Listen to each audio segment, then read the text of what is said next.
अशा प्रसिद्ध आणि ज्यांच्या संशोधनामुळे आज आपण काही वेगवेगळ्या प्रयोगांचं संशोधन करत आलेलो आहोत, त्यांनी लावलेल्या संशोधनाचा अभ्यास करत आलेलो आहोत. तर अशा शास्त्रज्ञ सी.व्ही. रमण यांच्या प्रतिमेचे पूजन विद्यालयाचे मुख्याध्यापक श्री कराडे यांनी करावे अशी मी त्यांना विनंती करतो. अनेक उपक्रमांनी संपन्न करतोय, साजरा करतोय. विज्ञान माणसाच्या जीवनामध्ये खूप महत्वाचं आहे. अगदी सकाळी उठल्यापासून संध्याकाळी झोपेपर्यंत जे काय आपण वापर करतो, ज्या काय वस्तू वापरतो, ज्या काय गोष्टी वापरतो, त्या प्रत्येक गोष्टीमागे विज्ञान दडलेलं आहे. आणि विज्ञानाचे शोध लागले म्हणून माणसाची प्रगती झाली. आणि ही प्रगती राहावी, शांतता नांदावी, यासाठी विज्ञान दिन हा साजरा केला जातो. राष्ट्रीय विज्ञान दिन त्याला म्हटले, नॅशनल सायन्स डे. विज्ञानाने खूप काही गोष्टी आपल्याला शिकवल्या, आपली प्रगती केली, माणसाची प्रगती केली. सुरुवातीला एक लाकडाचा ओंडका ढकलला गेला, तो गरगळत खाली गेला उतारावरून, आणि त्यानंतर चाकाचा शोध लागला. म्हणजे असे अनेक शोध आहेत की ते शोध साधे साधे होते आणि त्यातूनच पुढे विज्ञानाचा शोध लागला. विज्ञानानं आता आपण होते विज्ञान वरदान की शाप. आता जर आपण विज्ञानाचा वापर जर चांगल्या गोष्टी केल्या, चांगल्या गोष्टीसाठी जर केला, तर तो मानवी जीवनासाठी, मानवाच्या कल्याणासाठी, प्रगतीसाठी हे वरदान आहे. त्याचा जर आपण गैरवापर केला तर तो शाप आहे.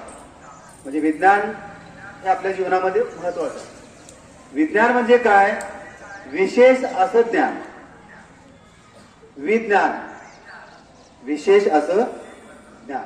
आणि म्हणून या विज्ञान दिनाचं महत्व काय, तो का साजरा केला जातो, हे आपण सर्वांनी जाणून घेणं महत्वाचं आहे. विद्यार्थी दशेमध्ये प्रत्येक दिनाचं औचित्य आपल्याला माहीत असलं पाहिजे. काल 27 फेब्रुवारी आपण बघितलं मराठी भाषा गौरव दिन साजरा केला. आज 28 फेब्रुवारी राष्ट्रीय विज्ञान दिन. त्याच्या पाठीमागे काय पार्श्वभूमी असेल किंवा का हाच दिवस विज्ञान दिवस म्हणून साजरा केला जातो? तर प्रसिद्ध शास्त्रज्ञ सी.व्ही. रमण, चंद्रशेखर वेंकट रमण यांचा जन्मदिवस हा राष्ट्रीय विज्ञान दिन साजरा केला जातो. त्यांनी जो शोध लावला तो आपल्याला माहिती आहे कोणाला? सी.व्ही. रमण यांनी कोणता शोध लावला? कोणाला माहिती? हात वर करा बघूया. हा ऐकून माहिती आहे? कधी ऐकलंय तुम्ही? दरवर्षी आपण विज्ञान दिन साजरा करतो. गेल्या वर्षी सुद्धा विज्ञान दिन साजरा केला होता. त्यावेळेस तुम्हाला सांगितलेलं होतं की तुमच्या विज्ञानाच्या पुस्तकात कुठेतरी संदर्भ आला असेल या शास्त्रज्ञाचा. माहित आहे कुणाला? The Raman effect. कुठला? हा कुठला? तुला काय माहित आहे? हा ठीक आहे, असू दे. 1928 साली हा शोध लावला. त्यानंतर त्याला 1930 मध्ये नोबेल पारितोषिक दिलं. या शोधाबद्दल नोबेल पारितोषिक मिळणारे पहिले भारतीय ते होते. जगामध्ये शांतता नांदावी, जगाची प्रगती व्हावी, मानवाचं कल्याण व्हावं, यासाठी हे विज्ञान आहे. आणि म्हणून आपण विज्ञानाचा वापर दैनंदिन दिनचर्येमध्ये नेहमी करत असतो. अगदी सकाळी उठल्या उठल्या आपण जी टूथपेस्ट वापरतो ते संध्याकाळी अगदी झोपताना एखादी गुड नाईट लावतो किंवा कधी अगरबत्ती लावतो. अशा अनेक वस्तू विज्ञानाच्या आपण दिवसभर वापरत असतो. अगदी आपण चालतो, बोलतो, हे सुद्धा विज्ञान आहे, लक्षात आहे. विज्ञानानेच देशाचा विकास. आदरणीय व्यासपीठावर उपस्थित असलेले मान्यवर, येथे जमलेल्या माझ्या मित्रमैत्रिणींनो, प्रथम माझा नमस्कार. आज मी तुम्हाला राष्ट्रीय विज्ञान दिनाचे काही 4 शब्द सांगणार आहे, ते तुम्ही शांतचित्तीने ऐकून घ्या अशी माझी नम्र विनंती. आज मित्रांनो, आज 28 फेब्रुवारी राष्ट्रीय विज्ञान दिन साजरा करण्यासाठी आपण येथे उपस्थित आहोत. सर्वप्रथम तुम्हाला राष्ट्रीय विज्ञान दिनाच्या खूप खूप शुभेच्छा. सुप्रसिद्ध शास्त्रज्ञ डॉक्टर वसंत गोवारीकर हे 1987 साली भारत सरकारच्या विज्ञान आणि तंत्रज्ञान खात्याचे सचिव होते. त्यासाठी त्यांनी विज्ञानाचे वातावरण करण्यासाठी आणि विज्ञानाचे वातावरण तयार करण्यासाठी आणि विज्ञानाचे वातावरण तयार करण्यासाठी नोबेल पुरस्कार विजेते यांच्या कार्याचा सन्मान करण्यासाठी त्यांनी राष्ट्रीय विज्ञान दिन सुरू करण्याची योजना आखली. आपल्या विज्ञानाची अत्यंत कुशल प्रगती चालू आहे.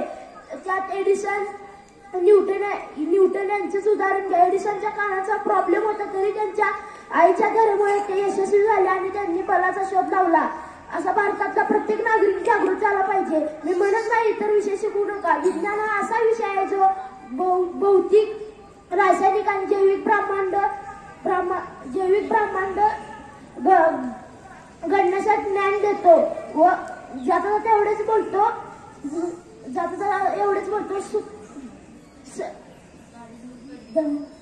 ज्या ज्ञानामध्ये अंधश्रद्धा नाही श्रद्धा आहे ते म्हणजेच विशेष ज्ञान म्हणजेच विज्ञान. आपल्याला कधी प्रश्न पडतो माणसाचा व विज्ञानाचा काय संबंध असेल. माणूस जेव्हा जन्माला येतो पहिला श्वास म्हणजे ऑक्सिजन. माणूस जेव्हा मरतो शिल्लक असलेले अग्नी राख म्हणजेच कार्बन. इथून जी सुरुवात होते ती की सकाळी उठल्यापासून ते रात्री झोपेपर्यंत विज्ञान आपल्या बरोबरच असतं. सकाळी उठल्यावर आपण कोलगेटचा वापर करतो ते सुद्धा विज्ञानच आहे. आपण जे बोलतो ते सुद्धा विज्ञान आहे. तुम्ही जे जेवता ते सुद्धा विज्ञान आहे. तुम्ही जे ऐकता ते सुद्धा विज्ञान आहे. जे मी बोलते ते सुद्धा विज्ञानच आहे. कुठलं तर लाकूड घरगळत खाली आलं त्यापासून चाकाचा शोध लागला. दोन दगड एकमेकांना घासून अग्नीचा शोध लागला. आपल्याला जर वैज्ञानिक दृष्टिकोन लहान मुलांचा वाढवायचा असेल ना नव्याचा शोध व जुन्याचा बोध हे करून आपण विज्ञान वाढवायला पाहिजे. एक मी तुम्हाला उदाहरण सांगते. 10वीची एक विद्यार्थिनी तिला प्रोजेक्ट करायला सांगितलेला. प्रोजेक्ट पॅक करण्यासाठी तिला स्टॅपलरचा वापर करावा लागला. तर विषय असं की स्टॅपलरच्या पिना संपलेल्या. पिना संपल्यावर तिनं स्टॅपलरच्या पिनाचा एक बंच उचलला. शेवटच्या पाच पिनाला तिनं रंग दिला. की विशेष असं की त्या मुलीनं त्या मुलाशी जाऊन असं केलं की जेव्हा ती स्टॅपलरची पिन येईल ना कलर दिलेली नेलपेंटची पिन येईल ना तेव्हा आपण समजायचं की स्टॅपलरच्या पिना तर संपत यायला लागल्या. सगळ्यात महत्वाचं उदाहरण म्हणजे थॉमस अल्वा एडिसन. ह्या विद्यार्थी मला कोण सांगू शकेल की थॉमस अल्वा एडिसनने कशाचा शोध लावला. सुखामागे धावता धावता विवेक पडतो गहाण. पाण्यात राहूनही भागत नाही माशाची तहान. नमस्कार मित्रांनो, आज राष्ट्रीय विज्ञान दिनाच्या तुम्हाला हार्दिक शुभेच्छा.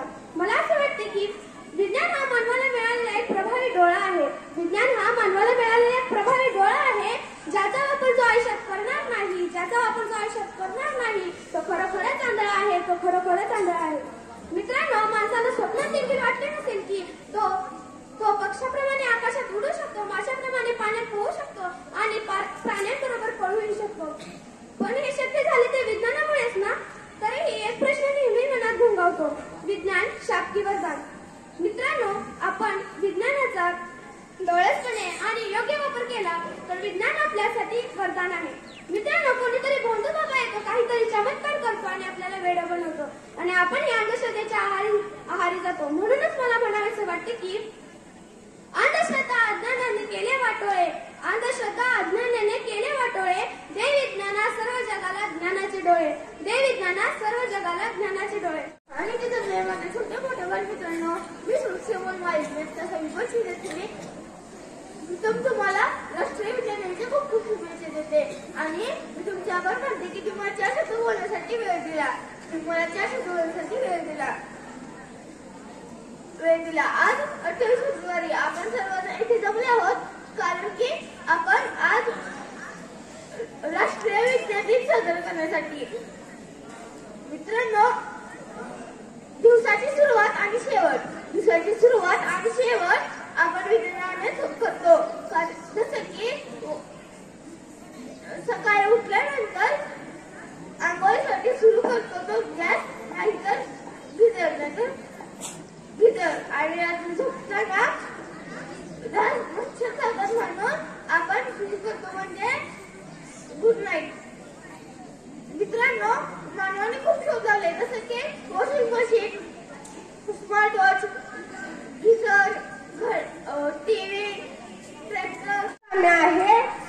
तेवढेच मान्य.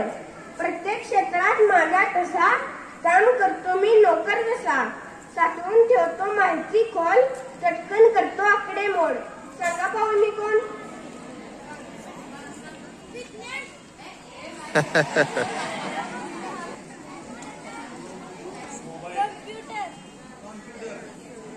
बरोबर आहे.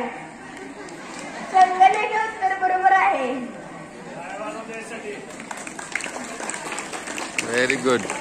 निर्माण करतो मला वाचा वारा, अपारंपरिक स्रोतांचा वापर झाला. निर्माण करतो मला वाहता वारा, निर्माण करतो मला वाहता वारा, अपारंपरिक स्रोतांचा वापर सारा. भविष्यात नाही संपणार कधी, भविष्यात नाही संपणार कधी. प्राधान्य द्या मला सर्वात आधी. सांगा पाहू मी कोण?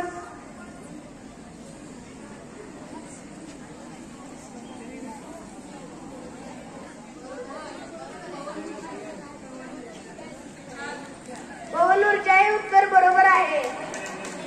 अरे वा, छान छान छान. रंग आहे माझा श्वेत, ज्यात जीवनसत्व अनेक. प्रथिनांचा आहे मी राजा, प्रथिनांचा आहे मी राजा. पूर्णान्न खाऊन येईल मजा. सांगा पाहू मी कोण? रंग आहे माझा श्वेत, रंग श्वेत म्हणजे पांढरा, ज्यात जीवनसत्व अनेक. प्रथिनांचा आहे मी राजा, प्रथिनांचा आहे मी राजा. पूर्णान्न खाऊन येईल मजा. सांगा पाहू मी कोण? एक अन्न पदार्थ आहे. दूध हे उत्तर बरोबर आहे. भक्तीचे अभिनंदन. आम्ही दोघे सहकारी, आम्ही दोघे सहकारी. रक्त शुद्धीकरण आमची जबाबदारी. शरीरातील आहे आंतरिक अवयव, शरीरातील आहे आंतरिक अवयव. धूम्रपान माझ्यासाठी घातक सवय. सांगा पाहू मी कोण?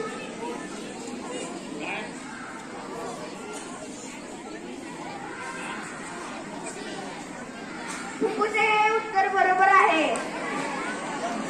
समर्थचे अभिनंदन. मला हार्दिक हार्दिक शुभेच्छा. 2च मिनिटं इकडे लक्ष द्यायचे. 28 फेब्रुवारी आजचा दिवस आपल्या भारत देशामध्ये राष्ट्रीय विज्ञान दिन म्हणून सर्वत्र साजरा केला जातो. तो का साजरा केला जातो याच्या मागची पार्श्वभूमी तुम्हाला थोडक्यात सांगणार आहे. या विषयांवर आधारित हे दिन आपण साजरे करत असतो. विज्ञान हा जो विषय आहे, इयत्ता पहिलीपासून तुम्ही परिसर किंवा नंतर पुढे सामान्य विज्ञान आणि त्याच्यानंतर विज्ञान विषयामधील ज्या इतर काही शाखा आहेत, पुढे कॉलेजमध्ये गेल्यानंतर मग जीवशास्त्र, भौतिकशास्त्र, रसायनशास्त्र, सूक्ष्मजीवशास्त्र अशा त्याच्या शाखा ज्या आहेत त्या विस्तारित होत जातात. एकंदरीत आपण या विषयाला विज्ञान असंच संबोधतो. आणि आता माझ्या आधी इथं बऱ्याच विद्यार्थ्यांनी मनोगत व्यक्त केलेला आहे. सरांनी माहिती सांगितली, मॅडमनी माहिती सांगितली. याच्यामधून आपल्याला एक सारांश लक्षात आलेला आहे की आपल्या जन्मापासून मृत्यूपर्यंत आपण जे जीवन जगत असतो, या जीवनामध्ये पावलोपावली आपण विज्ञानाचा वापर, उपयोग करून घेत असतो.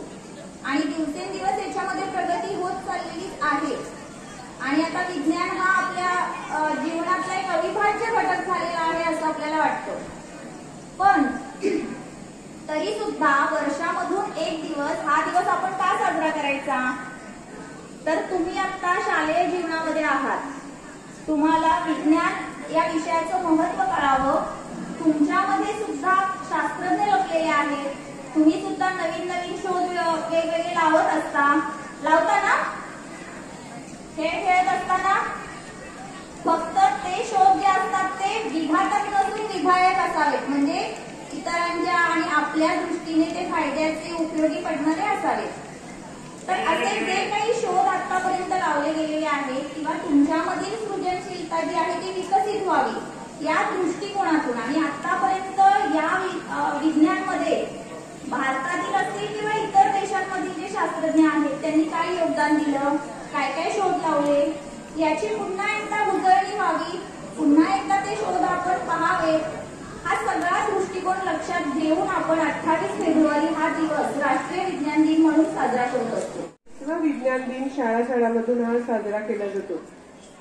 अनेक शास्त्रज्ञांनी जे शोध लावलेले आहेत या शोधांच्या मुळे आपण आज हे प्रगतीपूर्ण जीवन जगत आहोत. लावलेले शोध जे आहेत यामुळे आपण इतकं सुखमय जीवन जगत आहोत. पूर्वीच्या काळी इतके शोध नव्हते आणि त्यामुळे कितीतरी लोकांचे कष्ट श्रम वाया जात होते. आपण एकमेकाशी बोलतो करतो. पूर्वीच्या काळी बघा, समजा आपल्याला दुसऱ्या गावी असल्यास तुमचा जर मामा वगैरे असेल, आजी असेल, तर तिथे जाऊनच आपल्याला बोलावं लागत होते किंवा निरोप पाठवायला लागत होता. प्रत्यक्ष तिथं व्यक्ती गेल्यानंतरच आपण एकमेकाशी बोलत होतो. त्यानंतर पत्राचा शोध लागला. पत्र माहितीये तुम्हाला, आजकाल तुमच्यामधून सुद्धा आता पत्राचं नामशेष झालंय. पोस्ट कार्ड माहितीये का?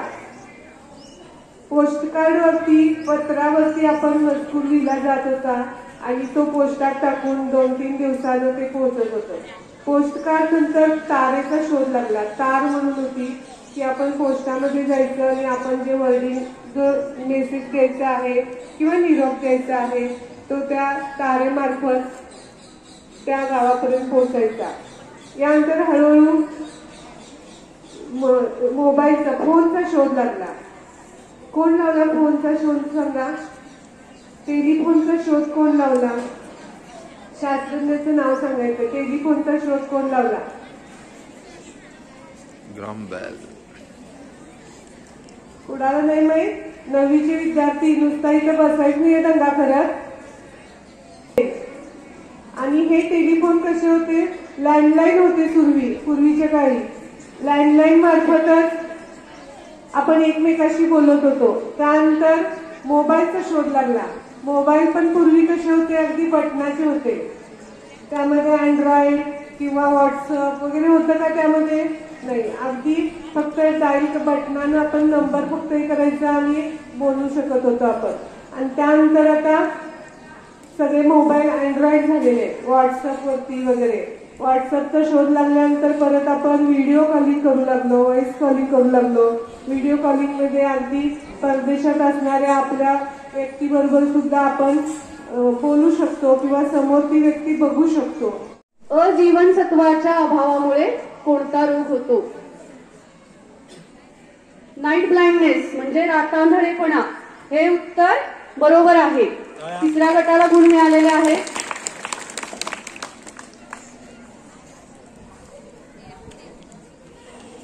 चौथ्या गटासाठी प्रश्न आहे, पदार्थाच्या 3 अवस्था कोणत्या? पदार्थाच्या 3 अवस्था कोणत्या? Solid, liquid, gases. येस, बरोबर उत्तर आहे. स्थायू, द्रव आणि वायू या पदार्थाच्या 3 अवस्था आहेत. चौथ्या गटाने बरोबर उत्तर दिलेले आहे, त्यांनाही गुण मिळणार आहे.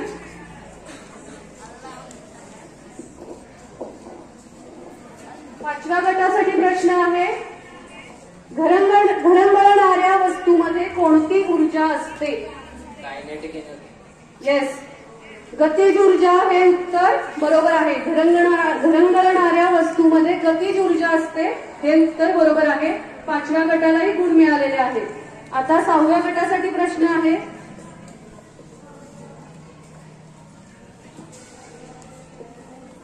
फिरणाऱ्या पंख्यामध्ये कोणती गती असते? फिरणाऱ्या पंख्यामध्ये कोणती गती असते? गती.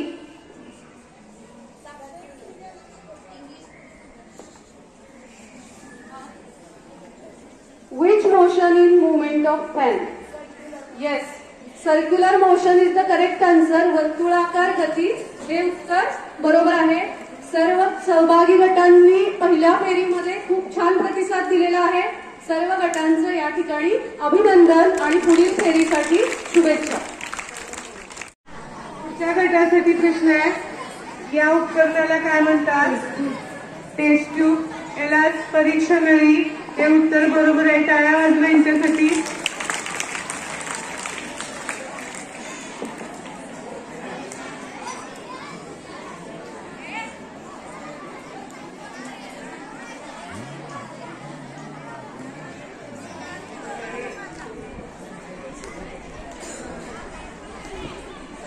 पुढच्या गटाला प्रश्न आहे. फनेल. उत्तर बरोबर आहे. सिसल फनेल. आणि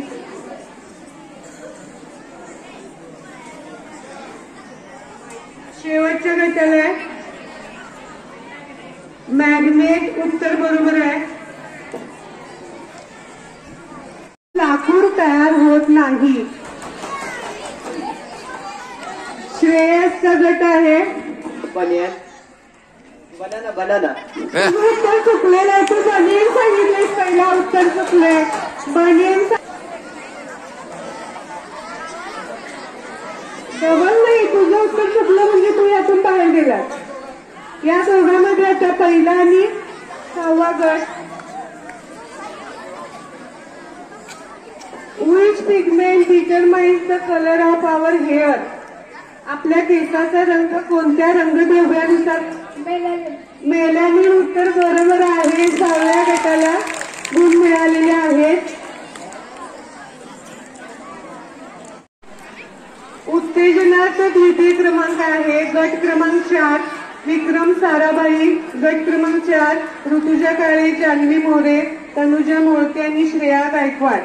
त्यानंतर उत्तेजनाचं प्रथम गट क्रमांक 1 सी.व्ही. रमण गट, समर्थ गायकवाड, अथर्व पाटील, स्वरूप पोद्दार आणि तेजस इरकर.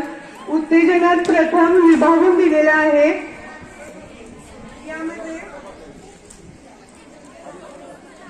गुण 40 आहेत. तिसरा गट एपीजे अब्दुल कलाम. उत्तेजनात प्रथम अनुष सूर्यवंशी, श्रेयस जाधव, संस्कार शिंदे आणि वेदांत बिळुरे.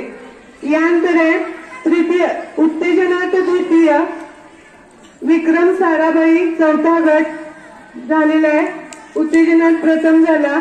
त्यानंतर आता तृतीय क्रमांक आहे. गट क्रमांक 6 सुनीता विल्यम्स गट, विधी भागवत, सिद्धी तावळेकर, अक्षरा आणि शताक्षी कुलकर्णी. त्यानंतर द्वितीय क्रमांक आहे. गट क्रमांक 2 जयंत नार्वेकर गट, श्रुती पुदाले, सान्वी पाटील, प्रतीक्षा महाजन आणि उत्कर्षा सुतार. आणि या प्रश्नमंजुषेचा प्रथम क्रमांक जो आहे हा प्रथम क्रमांक गट क्रमांक 5 कल्पना चावला गट, हर्षवर्धन यमगर, विराज गाडेकर, आनंद कोरे आणि गौरांग माने. सर्व यशस्वी आणि सहभागी विद्यार्थ्यांचं खूप खूप अभिनंदन. धन्यवाद.